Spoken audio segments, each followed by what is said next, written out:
ನಿಮ್ಮ ಹಳೆಯ ಚಿನ್ನದ ಒಡವೆನ ಅಧಿಕ ಬೆಲೆಗೆ ಮಾರಬೇಕೆ? ಆಟಿಕಾಗೆ ಕಾಲ್ ಮಾಡಿ 8880 ಅಟ್ಟಿಕಾ ಗೋಲ್ಡ್ ಕಂಪನಿ.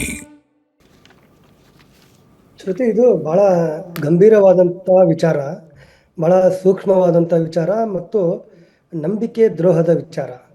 ಈಗ ಮೇಲ್ನೋಟಕ್ಕೆ ಬಹಳಷ್ಟು ಸಂಗತಿಗಳು ಹೊರಗಡೆ ಬರ್ತಾ ಇದ್ದಾವೆ.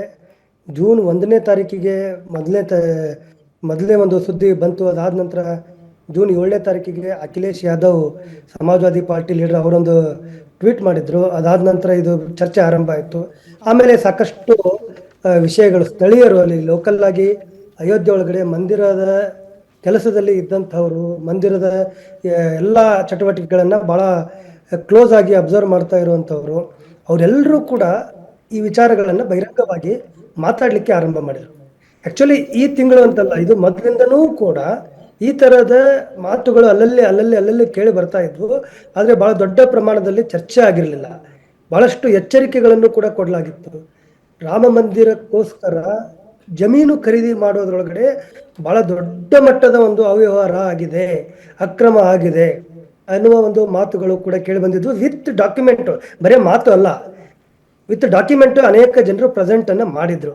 ಫಾರ್ ಎಕ್ಸಾಂಪಲ್, ರಾಮ ಮಂದಿರಕ್ಕೆ ಅಂತ ಏನು ಸುಪ್ರೀಂ ಕೋರ್ಟು ರಾಮ ಮಂದಿರಕ್ಕೋಸ್ಕರ ಎಷ್ಟು ಜಮೀನು ಅಂತ ಹೇಳ್ತೋ, ಅದಕ್ಕಿಂತ ಹೆಚ್ಚು ಜಮೀನು ಬೇಕಾಗಿತ್ತು ರಾಮ ಮಂದಿರಕ್ಕೆ. ಯಾಕಂತಂದರೆ ಭಾಳ ದೊಡ್ಡ ಮಟ್ಟದ ಒಂದು ಪ್ಲ್ಯಾನ್ ಆಗಿತ್ತು.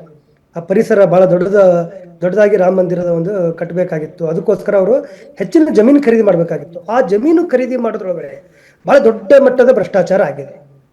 2,30,40,00,000 ಜಮೀನನ್ನು 18,20,00,000 ಖರೀದಿ ಮಾಡಿದ್ದಾರೆ.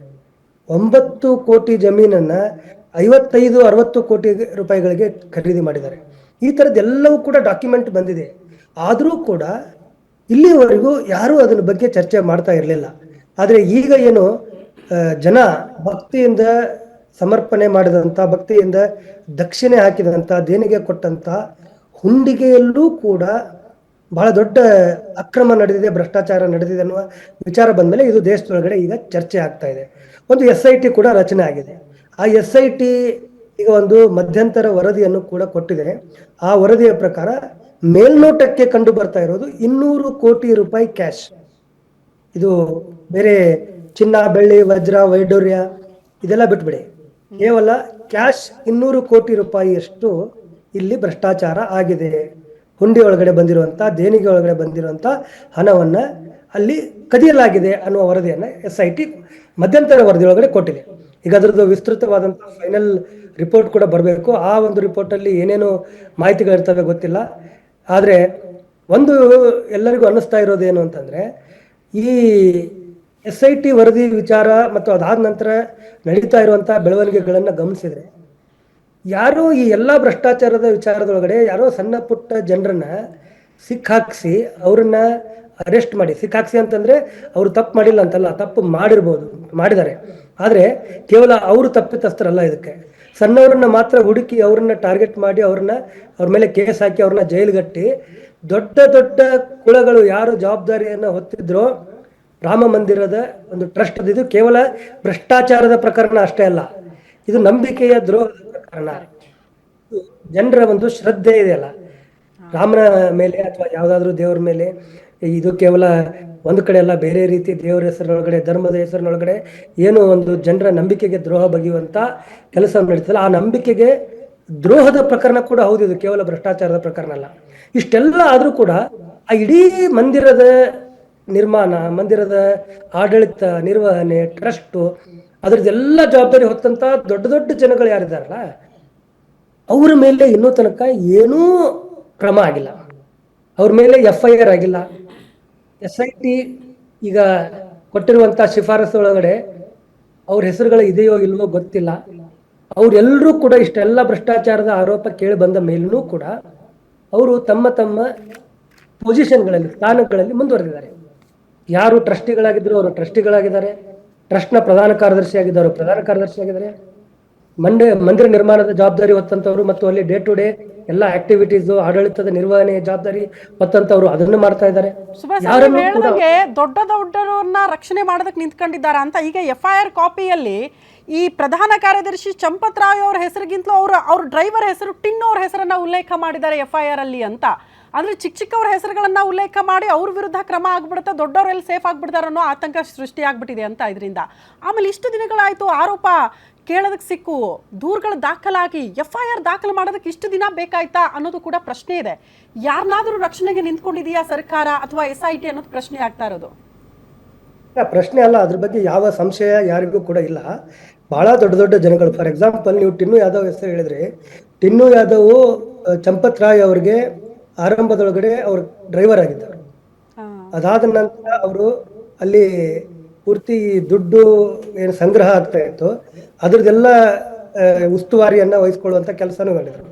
ಅದಾದ ನಂತರ ಆ ಎಲ್ಲ 40 ಹುಂಡಿಗಳಿದಾವೆ ರಾಮ ಮಂದಿರದ ಒಳಗಡೆ, ಒಟ್ಟು 40 ಹುಂಡಿಗಳನ್ನ ಇಡಲಾಗಿದೆ. ಆ 40 ಹುಂಡಿಗಳ ಕೀ ಅವ್ರ ಕಡೆ ಇರ್ತಿತ್ತಂತೆ.